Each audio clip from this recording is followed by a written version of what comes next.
Tu dois affronter l'aventure pour pouvoir assurer la relève. 6000 kilomètres de chez toi, oh, c'est pas pour aller t'amuser, oh. L'avenir appartient à ceux qui se lèvent tôt.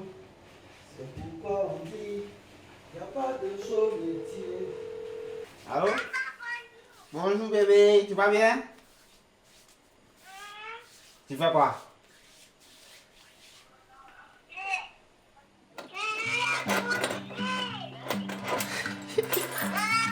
Bisous, bisous. Mouah, mouah.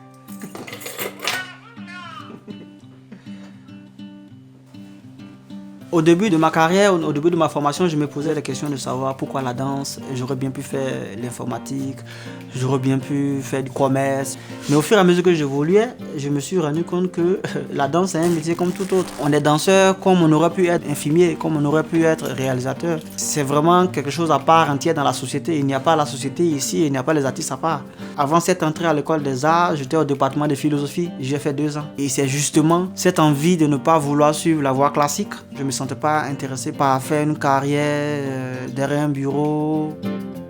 La danse regroupe les formes, la musicalité, le jeu d'acteur. C'est le métier complet qu'il me fallait. Donc j'en suis sorti avec un master pro. Ensuite, j'ai suivi des formations complémentaires au CDC, la Termitière à Ouagadougou. Au CCN, ce qui est intéressant, c'est pas une technique de danse qu'on vient apprendre. La formation ici elle est différente du conservatoire où on vient apprendre une technique de tel ou tel chorégraphe, où on essaie un peu d'apprendre une esthétique plus ou moins commune. Ah, parfait. Donc, Il y a ça, il y a ça, et il y a encore, il y a au bout là-bas. Ok, donc we have to put it to the middle so we can do the strobo in the end. Ok. Ok. Maintenant, celui qui est au sol là-bas, on l'allume comment?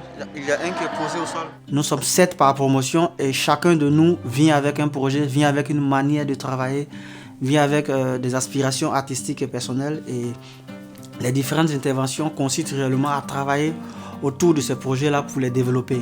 Et donc, c'est ce qui fait la particularité du CCN.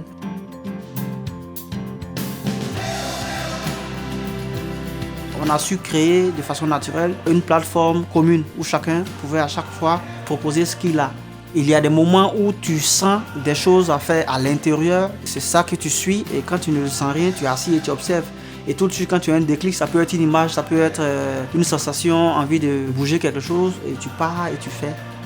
Et ça peut être aussi une envie de danser avec quelqu'un. Donc toutes nos propositions sont nourries comme cela parce que les propositions c'est d'abord une construction commune.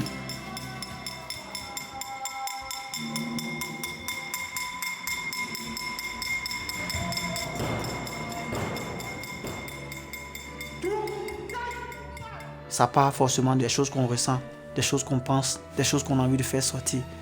C'est comme lorsque tu fais un discours, tu as forcément quelque chose à dire. Le projet que je mène actuellement, qui se nomme Naibli, part d'une histoire vraie. Un camp de réfugiés qui a été attaqué en juillet 2012 dans l'ouest de la Côte d'Ivoire. Des années après, les victimes cherchent réparation. Les personnes qui ont subi cette violence, ces abus-là, demandent justice, réclament le corps de leurs parents décédés. Et jusque-là, il n'y a rien. Donc je pars de l'histoire de Naibli dans ce spectacle-là pour essayer un peu de toucher du doigt toutes ces injustices, toutes ces violences non réparées. Donc dans Naibli, c'est vraiment une histoire d'amour, une histoire de révolte, c'est une histoire de passion. J'essaie un peu de mêler des choses pour essayer un peu de réinventer l'histoire pour donner goût à la vie.